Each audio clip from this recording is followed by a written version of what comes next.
today we are back with another Innova video. This time we are looking at the majority of their 9-speed drivers. I had 5 of them, which means I think I'm only missing 2 or 3, at least from what I was seeing online. I could be way off on that. The other bonus is they're all in this Halo Star plastic, so we'll be able to compare them, see how they're flying. The idea today is just to throw a bunch off the T-pads. The Halo Star plastic can kind of be everywhere in stability, so some of these molds might surprise you, but let me show you what I got. I think I have these in order from overstable to most understable. Starting off, the Halo Firebird, pretty flat. From what I remember, pretty overstable. We all know what the Firebird is, so let's not talk too much. Next, we have the Thunderbird. This one is probably going to be the most used out of all of these discs, just a heads up. This was honestly one of my favorite forehand discs for the longest time. I bagged this forever. Then my Firebird just kind of kept getting beat in, and that's what I use now for the majority of my forehand shots. This is a disc I feel like does not get talked about very often, or I don't hear about it very often, and that is the Halo Savant. From flight numbers, I think it's just a step down from the Thunderbird with a -1.2, but this is also one that I used to bag.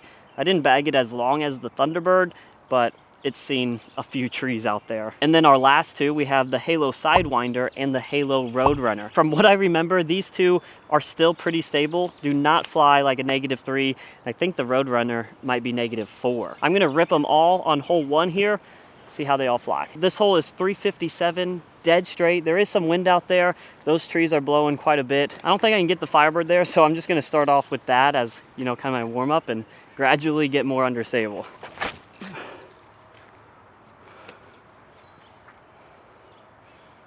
Oh yeah, worked back so well. Thunderbird should be able to go a little straighter at it maybe. Notice no flex, just a flat shot. Woo, that's nice. It's a good thing that wasn't on flex because I don't know if it would come back. That was a lot straighter than I had predicted even. Oh my, yeah. Beautiful, so good. Just, they're getting easier and easier to throw.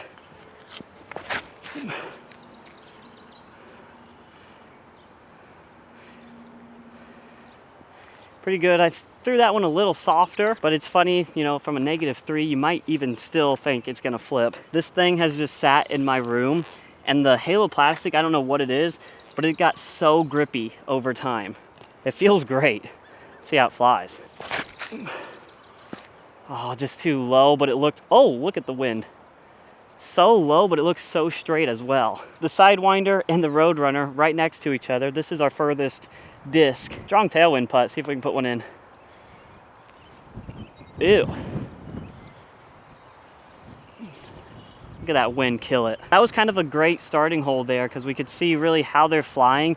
And I think you could see my confidence with them as well. The Firebird had a lot of confidence that I could put on flex and that it'd flex all the way over there. I did pull it a little. I think the wind might have helped push it, but we'll take it. The Thunderbird and the Savant, I can just trust them a bit flatter, put them out on the right side and let them fade in. That seems like a pretty easy shot, pretty standard shot. And then the Roadrunner and Sidewinder, I think I took a little less off of them, thinking they might flip up, they might not, and they actually came up the shortest. Hole 2 isn't very far, only 269. There is a pond behind the basket. We also have a pretty strong headwind that's kind of pushing right to left. So on this hole, I'm gonna rely on the Thunderbird, Savant, and Firebird, see how they all do. Sidewinder and Roadrunner might have too much glide, and I don't really wanna lose a disc quite yet. That should be kind of good if it digs. Yeah. And a good tree on the end. Even that was almost a little too far. If it gets a better skip, might go in the water. Thunderbird and the Savant, maybe put a little higher. I wimped out. I guess the problem with going higher in this wind though, is I also need to go wider because it's gonna continue pushing it. That should be okay. Ooh, that is maybe in the water. Oh, there she is. We should be able to get it though. Look at that wind off the water. With that wind, I think it's easy to go long with anything there, but Firebird is parked. We did get the Savant back. I do like Firebird there just because I feel like it's gonna dig a little better than the others. At the same time, get it a little too flat, then you're gonna flare skip along. We get to test out some forehands here. Hole 3, 315 feet baskets. Down there on the right side, there is an OB creek on the right as well. I'm aiming for this middle left gap, trying to flex it around the big tree and then end right. The biggest danger on this hole is if you're short right, you definitely need to carry the distance before fading. I think the Savant, if I hit the line, might do best here. Let's give them all a rip. Oh yeah, that's just too beefy right there. That's not a good disc to throw for the first forehand. Oh, slippery. Even that's a bit too stable. Yeah, a lot better. That's perfect. And we'll see if the Sidewinder and Roadrunner, if they can even forehand, I don't know. Maybe a little forehand flip. Oh, lucky through the left. Yeah, that has some stability there. Oh my. That is so straight. That might be a sick forehand disc. All right, so here the Firebird obviously is just too overstable. Don't really want to be throwing that, especially if you don't want to be short right. The Thunderbird would have worked out. It was just a little shorter than the Savant, but the Savant was able to kind of push straighter before fading. The Sidewinder, Roadrunner, just a little too straight, but they were fine over there on the left. Although they call this a par 4, so this is technically an eagle look with the Savant.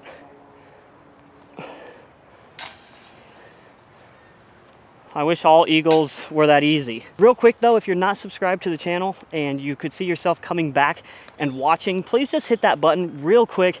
Does a lot of good for the channel and I really appreciate it. Can't do what I'm doing without you guys, so thank you. Hole 4, par 4, 435 feet. Oftentimes I like to throw like an overstable flex forehand that shapes this fairway. Today I'm gonna try and get a little fancy with the Roadrunner and Sidewinder.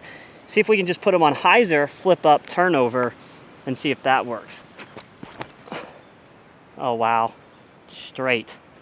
Unbelievable. I thought that would flip up. There's that stability I'm talking about with the Halo Star plastic.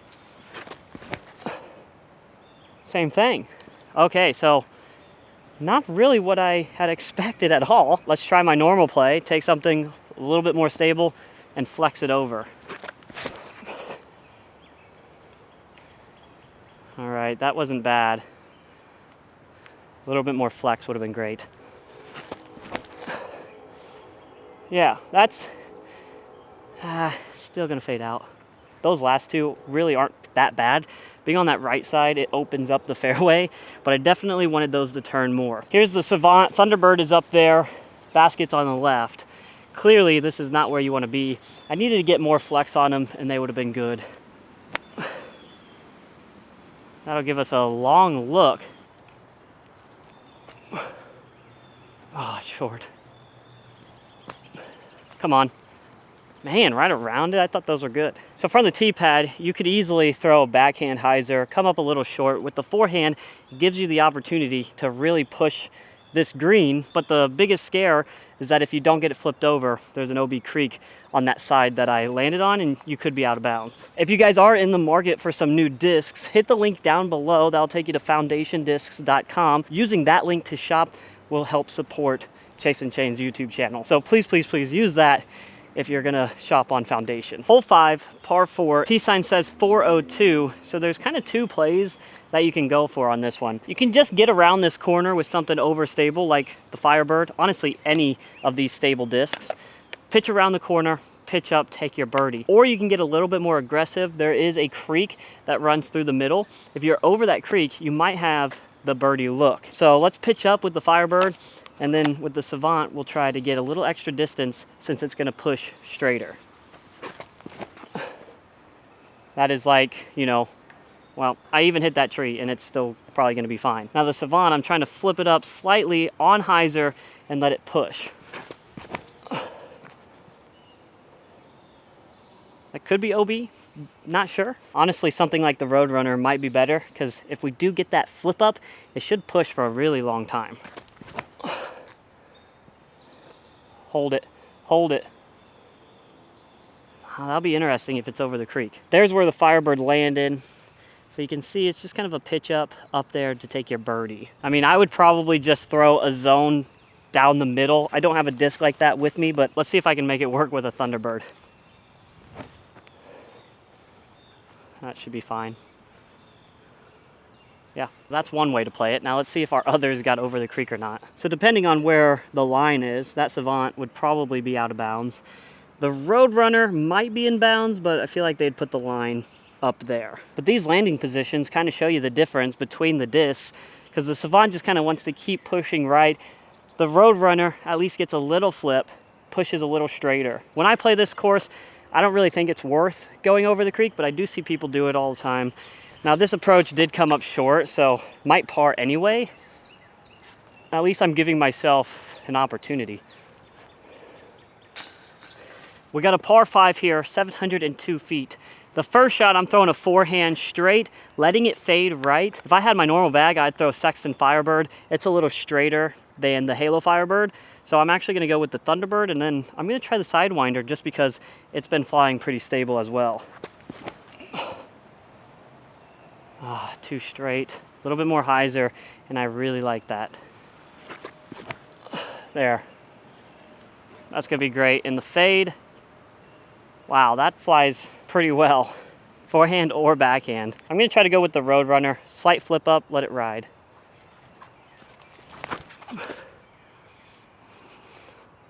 That's not what I wanted. That's what I wanted to throw, but with the Roadrunner.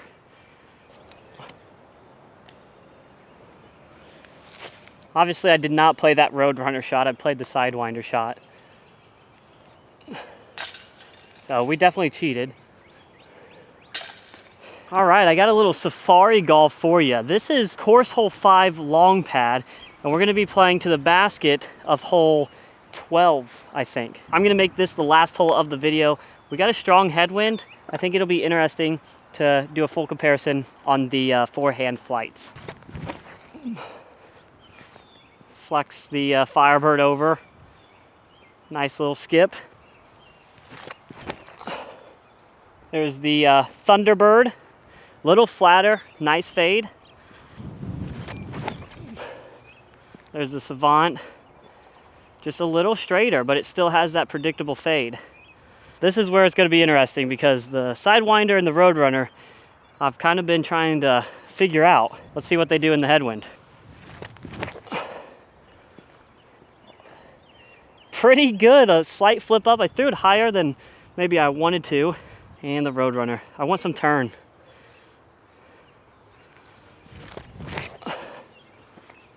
There is the Roadrunner flight. That's kind of what you would expect a Roadrunner to do. It did look a little fluttery out of the hand, and we got the headwind, so I still think it's pretty stable for a Roadrunner, but we got the turn. The Savant doing best out of them all. I thought it would turn more in the wind, but it actually held pretty straight. Uphill.